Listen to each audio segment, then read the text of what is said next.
Hi everybody, it's Kelly from Ted's, and today I'm going to be talking about Fort McNair Buckeye, which I have one of right here, and they're blooming right now, and they have a beautiful bloom. Well, as you can see, the bees like them because we have a bee right here on this one, and they're just a beautiful. There's one of our girls. As you can see, she's checking things out.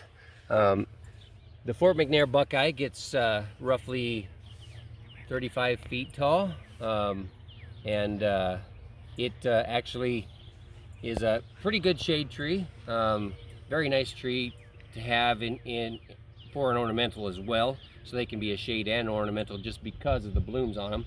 Uh, Again, they're blooming this time of year, which is mid-May, so you'll have a bloom during probably about a week's worth of blooming time. Like most trees, they don't have a lot of bloom time, but this one is mid-May, and will give you a nice pretty bloom. And they have a really neat leaf as well. As you can see, it's got a number of different nodes on it, and just a really neat shaped tree. It'll shape out to be a really nice kind of oval shaped tree. This one is, I call my field goal tree. Actually, it's the reason I got it was because the middle died out, the leader died out, and all I had was two big branches on it, which is kind of where it's at anyway. But it's a neat tree, and we'll see how it does. I think it should do fine, and it's probably going to just grow into a nice, neat, giant field goal someday.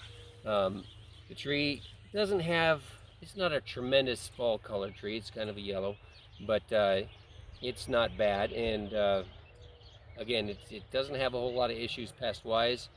Uh, does pretty well all around. There can be a little bit of mildew issues with it sometimes, but that's mostly before it gets planted.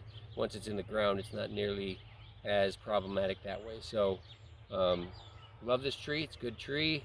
If you want to keep your trees diversified in your yard, you can try one of these, and I don't think you'll be disappointed. So until next time, thanks everybody.